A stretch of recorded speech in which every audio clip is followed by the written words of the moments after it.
Welcome back, everyone. As any Next Revolution viewer knows, nothing makes me more angry than the swampy practice of foreign government lobbying. I asked President Trump what he thought about that and about a certain former vice president with some swampy ties to China himself. Take a look. On the swamp, there was one example of it that I just got so angry about, and we talked about it on the show and you saw it too.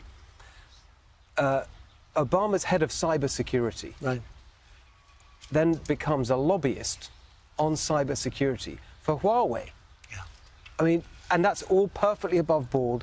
He declared it. There's nothing you can do about it. Don't you think that should just not be allowed, that you shouldn't be allowed to lobby for a foreign government in that I way? would be all for that. I think it should be a lifetime ban. You know, some people say 5 years. We're putting in for 5 years. But, you know, it's very hard because the same people that are working in government, they work in government and then they go and they take these unbelievable jobs. That happens with me, too. They're part of your campaign. All of a sudden, they're working with these big...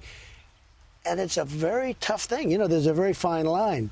But I would love to see a 5-year ban, but I'd actually like to see a lifetime ban. Look at Joe Biden. But it's the lobbying for foreign governments. You see, the foreign governments, they have ambassadors and embassies. Why did you need these lobbyists? I think it's a disgrace. Look at Joe Biden. He calls them and says, don't you dare prosecute if you don't fire this prosecutor. The prosecutor was after his son. And he said, if you fire the prosecutor, you'll be okay. And if you don't fire the prosecutor, we're not giving you $2 billion in loan guarantees or whatever he was supposed to give. Can you imagine if I did that? Well, I never mind that. Look at the, we've reported it, the relationship with China. 100%. I mean, what's that? You know, I call him Joe China.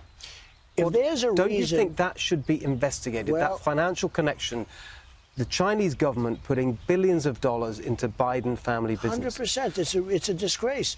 And then he says China's not a competitor of ours. China is a massive competitor of ours. They want to take over the world, okay? They have China 2020, they have 2025, right? China 25. That means that in 6 years now, I said to President Xi, that's very insulting because it's not going to happen. And it's very insulting to me. And you notice they don't use that anymore. They don't use it. It was very insulting to me because it's not going to happen, not with me. But with Biden, he says they're not a competitor. Then they take a lot of money from China. And I'll tell you what, if there's one reason outside of the normal reasons that the deal so far hasn't gone through, I think it will because they're getting killed with the tariffs. China's getting totally killed. I told you, companies are leaving massive amounts because of the tariffs.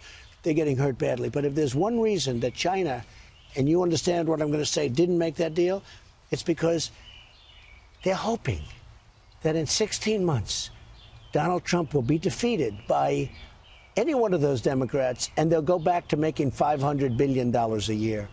And I understand that. I mean, I could really, frankly understand, because it's not going to happen with me. What we're doing to China, I saw somebody this morning on one of the shows, actually, who I've never been a big fan, said that this is the first time in 50 years that anybody from the West has ever taken on China.